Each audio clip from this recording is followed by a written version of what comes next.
Could Marlow beat Netanyahu in a Minecraft 1v1? First, we need a quick background on the two. Marlow is a Minecraft PvPer. She is on the top of the skill tier lists and is often considered the best PvPer ever. However, she constantly faces a lot of cheating allegations. I won't go into those since, legit or not, we will use the skills shown. She is seen to be extremely good in vanilla, especially dominating with crystals and the mace. Due to its variety and versatility, we will be using a standard vanilla 1v1 for their fight analysis. Netanyahu is the Prime Minister of Israel, with feats that scale to some of the highest levels ever in history. He also consistently faces allegations, which in this case we will assume are true for power scaling, some of which include many horrible crimes against humanity, and also cheating on all of his wives. Power scalers often place him at country-level power due to his backing from the United States of America! Due to this, we can assume that they will provide him with top-tier gear to fight Marlow with, so this will most likely be an equal fight in terms of gear. So, how do we determine who wins? It's very simple. Whoever can kill the other one more consistently will win. We will also set an assumption of 12 totems for the both of them. Now we can talk about the pros and cons each side has going for them. First up is Marlow, who would very easily win in any confrontation of crystals or mace, with footage of her gameplay in the background to show how insane it is. However, one big downside is due to her recent controversies, she has been spending a lot of time working to disprove them, meaning she has not had much time to practice spear PvP, which is where we'll bridge into Netanyahu, who recently has been hiding in a bunker due to the war in Iran, giving him plenty of time to practice spear PvP, and also to keep him at his utmost capabilities in crystal and mace, whereas Marlow will be a tad bit rusty.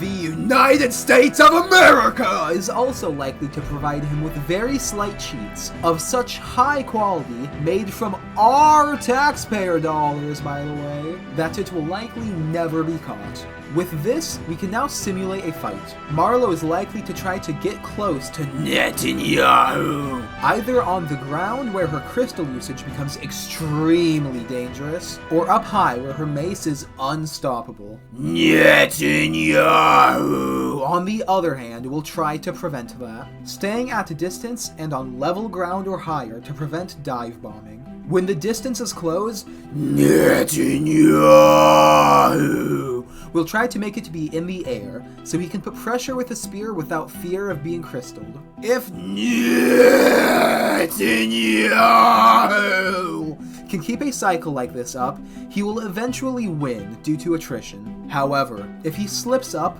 Marlow will be able to damage him so hard that he'll get impact frames. He won't instantly die, but he will be set back a lot as he'll have to retreat, giving Marlow the time to recoup. We can actually calculate how often he is likely to mess up in any given duel.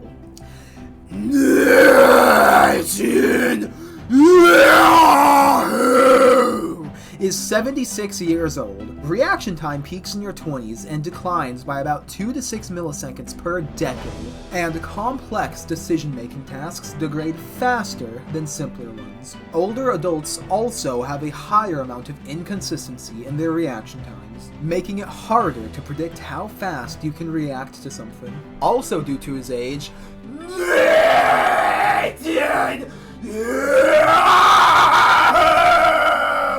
is likely to have much slower information processing, which will make it harder to track opponent movement, predict elytra trajectory, and maintain distance discipline. Plugging all of this into an AI algorithm gives an estimated 60 to 85% error probability per every critical engagement due to their reaction speed gap, his mechanical execution delay, and his spatial awareness decline. Even if Netanyahu tries to swat Marlow, she's likely to win before they can even arrive to her house. When factoring all of this in, the not-so-big Yahoo's strategy collapses under pressure. He just cannot maintain perfect positioning long enough to win consistently. Because of this, Marlow likely wins around 90 to 95 out of every 100 fights. And thank you for watching.